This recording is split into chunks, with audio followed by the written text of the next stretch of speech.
But first, let's go to the game of the night. Last night, Nets, Bucks. Kevin Durant and the Nets facing Giannis and the Bucks. Nets win, and they advance, and Giannis did all he could to make sure that didn't happen. Right there with the basket, gets fouled. Still in the first, Bucks up 9. Giannis blowing by Jeff Green. Bucks up 7 after first quarter. Before the end of the half, Bucks out to Middleton. Nails the 3. Middleton with 19 first half points. Bucks up 11. Third quarter, Nets down 9.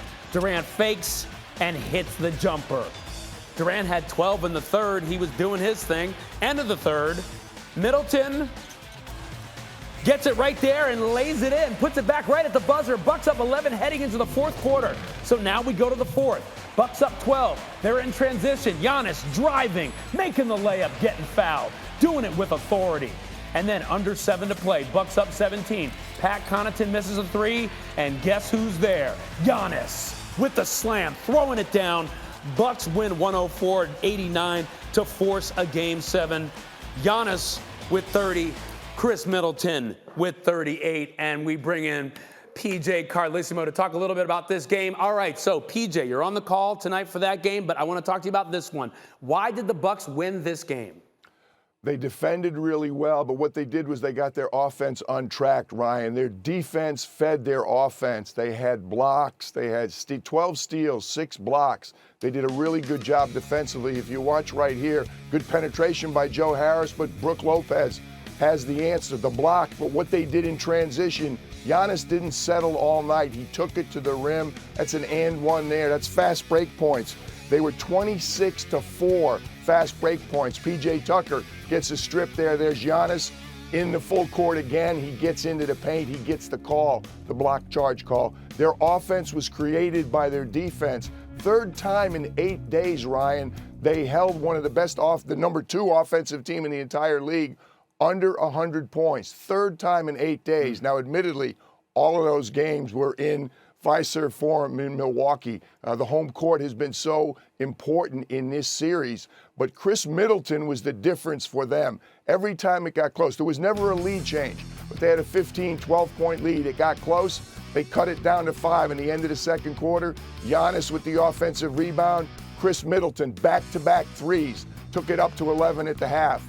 Third quarter, they cut it to 5 again. Look at this, 5 Nets in the lane. They just packed it in, defied him to shoot the ball outside, which they couldn't do. But Middleton again, this time, 3 straight possessions. He made 2s this time. Got the lead back up again. In the fourth quarter, the same thing happened. Chris Middleton, they cut it to 5. He made the big shot on the side out of bounds. Actually made a 4-point play. Middleton was unbelievable. He handled the ball well, but more importantly, every time they were threatened, he had an answer. He was the difference in the game. And Giannis, best decision-making of the series so far. He refused to settle for perimeter shots. He was aggressive in the paint. And when they were able to get him running in transition, that was the difference in the game. And that was the Giannis many people wanted to see. Now let's talk about Game 7. The all-important Game 7 is going to take place Saturday in New York, where the Nets have won all the games in this series. So according to our BPI, the Nets are the slight favorites to win at 60%. But if you go out of the desert, our friends at Caesar William Hill have installed the Bucks as a slight 1-point favorite. So, PJ, what do the Nets need to do to win Game 7?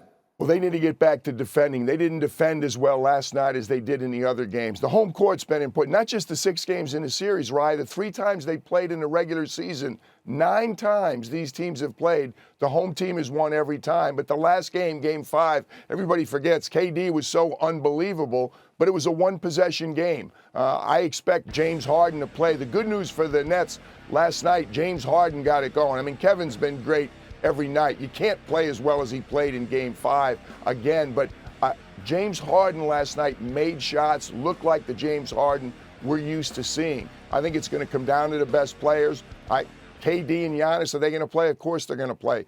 We got to see what happens on the defensive end. The team that has made threes has had an advantage in this series. Last night it didn't work out. Milwaukee couldn't throw the ball in the ocean from the 3-point line, but they were really good with the fast break points. That was the difference last night. Okay, PJ, you're going to be back with us next hour to talk more about these games, and you'll be on the call for Sixers Hawks tonight on ESPN Radio. Great to talk to you, my friend. We'll be right back to you. All right, Rye. Thank you for watching ESPN on YouTube. For live streaming sports and premium content, subscribe to ESPN+.